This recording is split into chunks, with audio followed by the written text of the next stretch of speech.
gyrophares qui déchirent la nuit, le crissement des pneus, le fracas du métal. Et cette image que nous connaissons tous, martelée par des décennies de campagnes de prévention, celle du conducteur ivre, du killer drunk, un criminel, un monstre social, l'ennemi public numéro 1 de nos routes.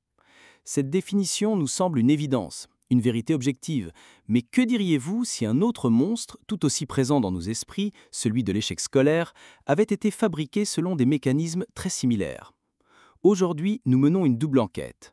Nous allons suivre deux aventuriers de la sociologie qui ont disséqué, chacun de leur côté, la naissance d'un problème public. D'abord, l'Américain Joseph Gustfield et son autopsie du conducteur ivre, puis le Français Bertrand Ravon et son histoire de l'échec scolaire. Préparez-vous à découvrir la fabrique de nos ennemis publics.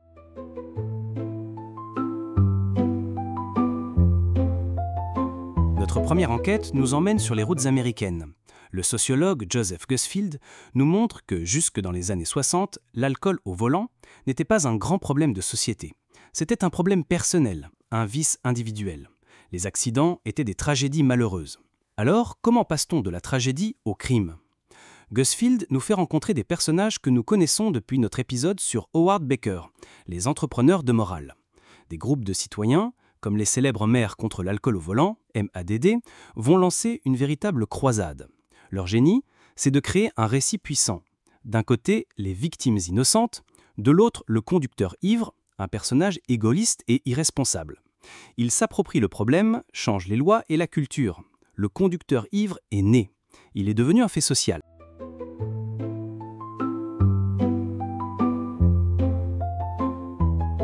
Maintenant, traversons l'Atlantique et entrons dans une salle de classe. Le sociologue Bertrand Ravon nous pose la même question que Gustfield. L'échec scolaire a-t-il toujours existé ? La réponse est non. Avant les années 60, l'école sélectionnait. Il y avait les bons élèves et les autres, les cancres, les fainéants, les idiots. Le problème était vu comme individuel. C'était la faute de l'élève ou de sa famille. L'école, elle, était juste.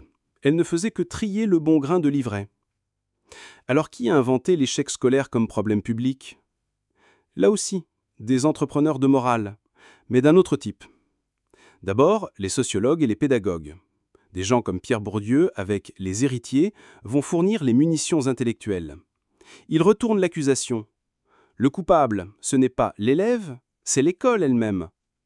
L'école n'est pas un arbitre neutre, elle est une machine à reproduire les inégalités sociales. L'échec scolaire devient le symptôme de cette injustice fondamentale. Ensuite, les syndicats d'enseignants et les hommes politiques de gauche s'emparent du problème. Lutter contre l'échec scolaire devient un combat pour l'égalité des chances, un moyen d'obtenir plus de ressources, de justifier de nouvelles politiques.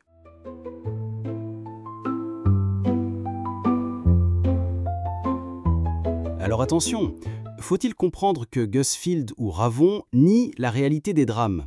Que les morts sur la route ou les élèves en souffrance sont de simples constructions ? Absolument pas. Et c'est là toute la subtilité et la puissance de l'aventure. Les morts sur la route sont bien réels. Les élèves en difficulté souffrent réellement. La sociologie ne nie jamais le réel. Elle s'intéresse à la manière dont nous définissons ce réel pour en faire un problème public. Construire un problème public, ce n'est pas inventer un phénomène qui n'existe pas. C'est choisir de braquer un projecteur sur un aspect du phénomène tout en laissant le reste dans l'ombre. C'est choisir en coupable une cause et donc une solution parmi d'autres possibles. Prenons l'exemple de Gustfield. En se focalisant sur le conducteur ivre, la croisade a mis sous le tapis d'autres causes bien réelles des accidents. La vitesse, le mauvais état des routes, la conception des voitures, la fatigue. En désignant un coupable moral, le buveur, on a évité de poser des questions plus coûteuses et plus complexes sur la responsabilité de l'industrie automobile ou des pouvoirs publics. De même pour Ravon, dire que l'échec scolaire est une construction ne nie pas la difficulté des élèves, au contraire. Mais en définissant le problème comme un échec de l'école, on braque le projecteur sur l'institution et ses inégalités, plutôt que de le braquer uniquement sur l'élève et sa famille, comme on le faisait avant. Le phénomène est le même. Un élève n'y arrive pas, mais le diagnostic change radicalement, et donc les remèdes proposés aussi. La construction d'un problème public est donc une lutte pour imposer une hiérarchie des causes. c'est le cœur de l'enquête sociologique. Non pas nier le problème, mais demander pourquoi cette cause-là est-elle devenue la cause principale? Et qui cela arrange-t-il?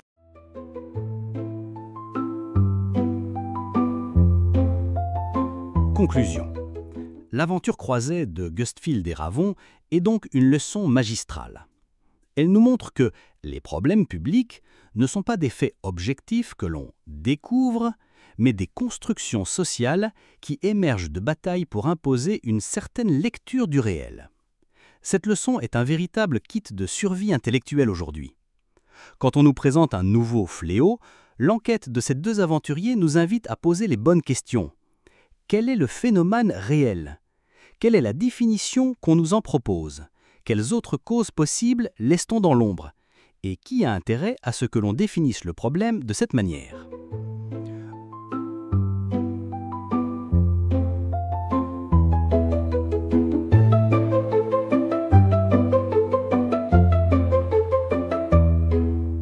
Voilà, cet épisode des Aventuriers de la Pensée est terminé.